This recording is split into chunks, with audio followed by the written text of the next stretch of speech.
मध्य प्रदेश की राजधानी भोपाल का, जहां से हमारे सहयोगी प्रिंस गुप्ता जुड़ चुके हैं।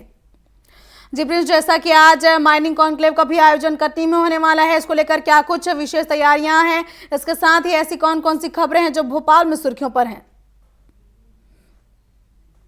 जी बिल्कुल। सबसे पहली और बड़ी खबर का तो जिक्र आपने कर ही दिया और उसके बारे में मैं आपको डिटेल में बताता हूं कि आज कटनी में बड़ी माइनिंग कॉन्क्लेव है, जिसकी तैयारी मुख्यमंत्री डॉक्टर मोहन यादव लगातार करते आए हैं। और माइनिंग जो मध्य प्रदेश में है उसको लेकर तमाम चीजें पहले से तैयार की गई थी और इसको लेकर एक बड़ा एक नेटवर्क खड़ा करने का सरकार का वो था कि देश में माइनिंग को लेकर मध्य प्रदेश लगातार अग्रणी राज्य बनता जा रहा है। और उसमें क्रिटिकल माइनिंग को लेकर तो खास तौर से मध्य प्रदेश सरकार लगातार काम करती रही है। स्ट्रेटेजिक और क्रिटिकल दोनों तरह के माइनिंग जो होते हैं यहाँ पर।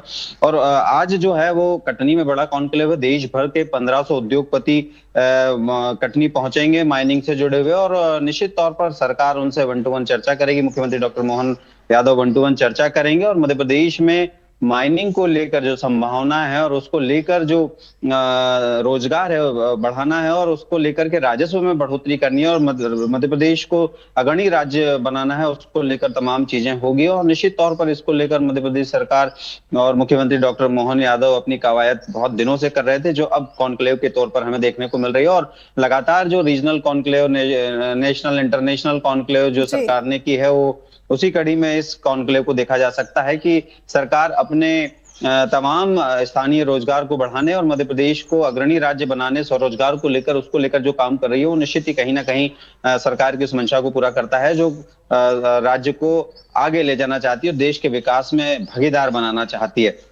उसके साथ मैं आपको बताऊं कि माइनिंग कॉन्क्लेव के साथ साथ जो सरकार ने व्यवस्था की है, एआई सपोर्टेड नाके बनाए जाएंगे। जो अवैध जो खनन है, अवैध ट्रांसपोर्टेशन है, उसको रोका जाएगा। यानी कि अभी तक जो शिकायतें मिलती थी कि अवैध उत्खनन होता है और उसकी ट्रांसपोर्टिंग होती है, उसको लेकर भी सरकार ने एक कदम आगे की सोच रखी है कि जब हम इस तरह का इन्वेस्टमेंट कराएंगे मध्य प्रदेश में तो उसकी तमाम व्यवस्थाएं भी चाक चौबंद होना चाहिए, जिसको लेकर सरकार लगातार काम करती रही है। और निश्चित तौर पर कहीं ना कहीं मध्य प्रदेश सरकार ने वो चीज अब इम्प्लीमेंट करना शुरू कर दिया है।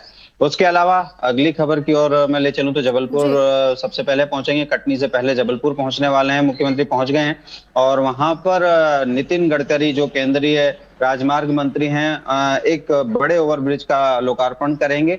1000 करोड़ से बना ये ओवरब्रिज 6 किलोमीटर लंबा, यानी कि सबसे बड़ा ओवरब्रिज है जो जबलपुर में जनता को समर्पित किया जाना है। तो निश्चित ही एक बड़ी सौगात आज मध्य प्रदेश को मिलने वाली है। और उसके बारे में थोड़ा सा बताऊं कि उसके नीचे जो 6 किलोमीटर लंबा जो ओवरब्रिज बना है, फूड कोर्ट होगा, टेनिस कोर्ट होगा और तमाम तरह की ऐसी चीजें बनाई गई हैं जो कहीं ना कहीं आम जनता के हक, हित और सुविधा की है।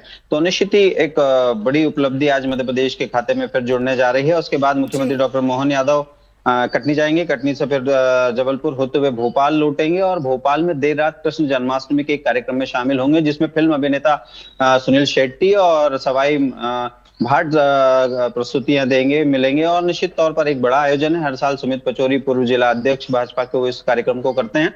तो देर रात तक की आज की मुख्यमंत्री की व्यवस्थाएं भी इस तरह की रहेगी।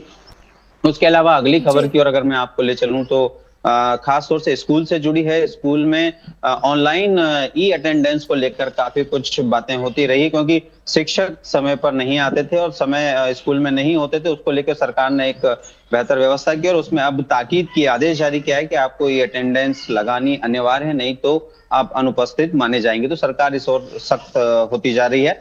वहीं एक और बड़ी खबर सामाजिक सरोकार से जुड़ी है। देहदान अंगदान से जुड़ी खबर है। गांधी मेडिकल भोपाल में एक 79 साल की महिला ने जब देहदान किया तो राज्य सरकार ने पूरे सम्मान के साथ उनकी अंत्येष्टि की, यानी कि राजकीय सम्मान उनको दिया गया है, जिससे कि इस तरह से जो लोग देहदान अंगदान करते हैं उनको प्रोत्साहन मिले और इस तरह से जिन लोगों को जरूरत है अंगों की उनको प्रत्यारोपित किए जा सके। तो सरकार की बड़ी पहल है और देश में मुझे लगता है पहली बार ऐसा हुआ और मध्य प्रदेश में भी पहली बार ऐसा हुआ कि इस तरह से राजकीय सम्मान के साथ किसी देहदान और अंगदान करने वाले शख्स को अंतिम विदाई दी गई है।